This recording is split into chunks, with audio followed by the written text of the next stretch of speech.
Fernando Mendoza has now called out the Raiders players he says came after him in the locker room. His comments about earning leadership have taken on a whole new meaning. And after weeks of silence about the tension surrounding the #1 pick, he's finally naming names and describing exactly how things got heated behind the scenes. Before Mendoza even walked into the Raiders facility in Henderson, Nevada, the attacks had already started. An NFC scouting director publicly warned of a culture shock when Mendoza hit a real NFL locker room. Not a possibility, a certainty. As if the guy who just led Indiana to a 16-0 national championship somehow wasn't built for what was waiting behind closed doors.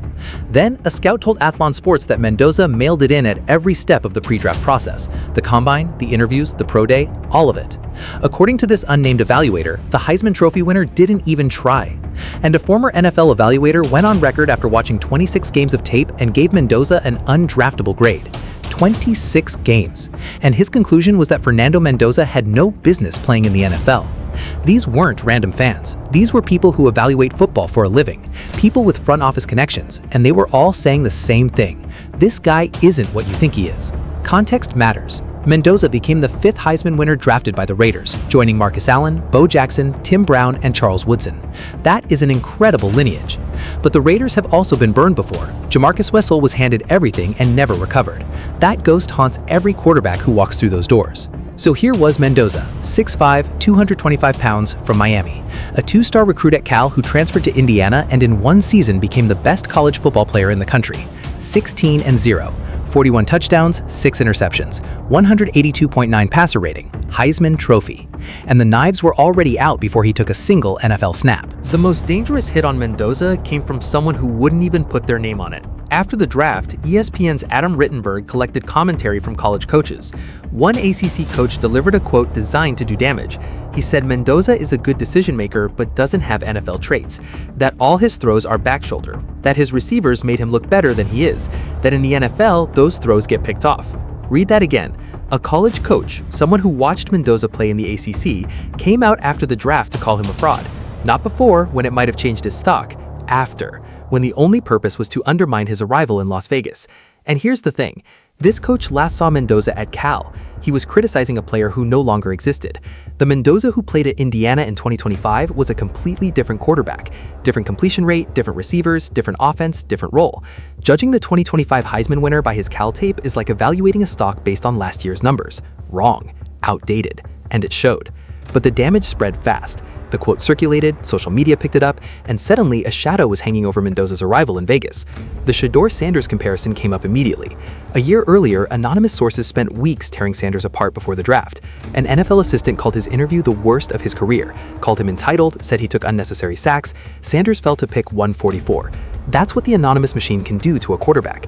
Was Mendoza facing the same machine? Probably not. One opponent with an outdated opinion is not the same as institutional doubt. The ACC coach trying to start a fire just proved how little fuel was actually there. But the words were out there now. And for a 22-year-old walking into an NFL locker room for the first time, those words follow you everywhere. What made this attack so toxic wasn't the content, it was the anonymity. The coach wouldn't say it to Mendoza's face, wouldn't put his name on it, wouldn't stand behind it in public where it could be challenged. It was a drive-by on a player who had just done something historic. Talking down on a guy who just ran the table in college football makes you look like a bad evaluator with sour grapes. Mendoza didn't dominate the ACC at Cal, but the growth between his Cal seasons and his Indiana season was enormous, and that is exactly what the anonymous criticism refused to acknowledge. So what actually happened when Mendoza walked through those Raiders doors? The answer is almost the opposite of what every anonymous critic predicted. Mendoza walked into the Raiders broadcast studio on a Friday afternoon. Hosts Amber Theo Harris, James Jones, and Eric Allen were waiting. At 6'5", he looked more like an NBA shooting guard than a quarterback. He slid into his seat, answered a few easy questions, glanced at the camera, and asked quietly, "Is this live?" That moment said everything. The quiet humor, the calm in the room. This was not a quarterback hiding from the spotlight. This was someone who had been preparing for it his whole life. By day 2 of rookie minicamp, the reports coming out of Henderson had nothing to do with culture shock or tension. They were about connection. Rookie safety Trayan Stokes, Mendoza's locker mate, said he was super funny, that it had been so much fun sitting next to him, and that he loves the way Mendoza attacks his work both on and off the field. Defensive end Kieran Crawford said his agent called Mendoza after the draft, and Mendoza called him right back. Crawford talked about watching Mendoza's interviews because he thought he was a funny person, called him high character, respectful, and said being around him made him want to learn. A defensive player, someone who lines up against the quarterback, talking about learning pointers from a rookie. That's real. Even on social media, when one user called out the Raiders for supposedly editing out Mendoza's bad throws, veteran wide receiver Philip Dorsett stepped up and defended him publicly. A veteran receiver standing up for a rookie he barely knows in a locker room that was supposed to reject this kid. Fourth-round cornerback Jermart Rakoy put it simply, "We got the best quarterback in college football, and now he's going to be the best in the league." The culture shock the critics promised never showed up, and Mendoza understood exactly why. Here's where the story gets really interesting, because for all the outside attacks on Mendoza, the most powerful moment came from Mendoza himself. In an interview with the Raiders team website, he pulled back the curtain on who he actually is. He said that despite coming across as humble and warm at Indiana, when you've built real equity with teammates, you can push them. He said if you asked his Indiana teammates, he wasn't always a nice guy. He called himself an a-hole sometimes, because he wanted everyone to do their job, hold every standard, pull their full weight. That's a big admission. The Heisman winner, the national champion, the #1 pick, saying out loud that he was demanding, difficult, and willing to make people uncomfortable to raise the standard. But the next part is what separates him from every other quarterback who has ever been handed franchise keys. He said coming into a new organization, starting at the bottom of the totem pole, he believes leadership is earned, not given.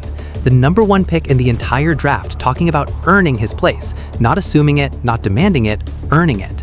When asked about skipping the White House visit with his Indiana teammates, Mendoza said he was at the bottom of the totem pole, that he had to prove himself, that he couldn't miss practice, and that leaving his new teammates wouldn't be serving them the right way. He turned down the White House at 22 years old because he thought it would send the wrong message to a locker room that didn't know him yet. That kind of maturity is rare at any age, let alone as a rookie. His mother Elsa, who lives with multiple sclerosis and has been one of the biggest forces in his life, said it clearly. He has no fear of working late or staying extra. He's completely confident he can outwork anyone. That's always been his approach. Not through entitlement, through preparation and presence. When Mendoza first arrived at Indiana, before he ever opened a playbook, he asked for a roster with photos. He wanted to know every single name on the team before he met them. Walk-ons and 5-stars treated exactly the same. He said he wanted his teammates to know he cared about every single one of them. That approach, learning every name first, making everyone feel seen, built a trust that later let him hold people accountable. It gave him the right to be the a-hole when standards dropped. And now in Las Vegas, he was resetting everything to zero. No credit, no trust, just work. At minicamp, Mendoza was already breaking down Kirk Cousins' footwork. At his press conference, when asked about Kubiak's offense, he talked about watching Cousins run it in Minnesota and Sam Darnold run it in Seattle. He studied how the system looks at its highest level. He wasn't talking about himself, wasn't mentioning the Heisman. He was focused entirely on how to run the offense the right way. Most guys coming off a season like his are still riding the wave. Mendoza was already watching film on footwork. The gap between what the critics predicted and what actually happened inside that building could not be wider. They said culture shock. He memorized names. They said the locker room would test him. His locker mate called him super cool. They said his throws wouldn't work in the NFL. He was studying under center footwork before anyone asked him to. So here we are. Mendoza walked into that locker room carrying anonymous criticism, unnamed scout reports, an ACC coach with a grudge, and 2 decades of Raiders quarterback failures hanging in the air. Did he expose the people who came after him? Yes, and the damage to the critics is bigger than anything he could have said at a press conference. The ACC coach exposed himself, criticizing a player who no longer existed using tape from a completely different chapter of his career. The NFC scouting director predicted culture shock and got connection instead. The scout who said Mendoza mailed it in watched him study footwork on day 1 and leave practice last every single day. And the social media doubters got buried by his own teammates, guys who had no reason to defend him and did it anyway. Mendoza entered Raiders camp with only 5 total under-center snaps across 3 college seasons. Kubiak's offense uses under-center reps at one of the highest rates in the league. That adjustment is real and significant. But after minicamp, Mendoza said he felt really good and had learned a ton in just 2 days. The guy who allegedly didn't try was the one putting in the most work before anyone asked. Here's the bigger picture. The Raiders have spent years searching for a quarterback who treats the position like a craft. Derek Carr fell victim to dysfunction. Garoppolo was a stopgap. O'Connell was a long shot. Not one of them walked in on day 1 with something to prove. Mendoza does. He's the first quarterback the Raiders used a first-round pick on since 2007. The expectations are enormous. Every anonymous critic who questioned him wasn't just questioning Mendoza, they were questioning the Raiders' entire front office, their scouting, their judgment. GM John Spytek has been clear about why he had no hesitation going number 1 overall. He was impressed most by how Mendoza treated his offensive linemen at Indiana, weekly Sunday film sessions, building relationships, laying groundwork. He's already doing the same thing in Las Vegas. The Raiders didn't just draft Mendoza, they built their whole rebuild around him. Owner Mark Davis has called him exciting and spoken about long-term growth. This franchise is all in. The people who went after Fernando Mendoza didn't expose a weakness, they exposed themselves. The ACC coach showed the limits of his own evaluation.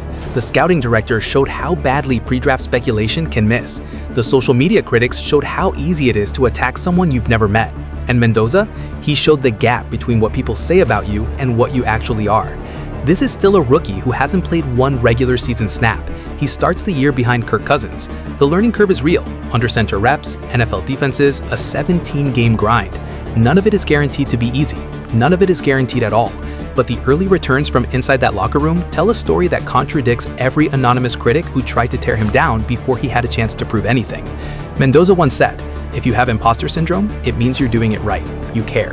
Fernando Mendoza cares, and the ones who tried to take him down before he even started, they're the ones who should be worried now.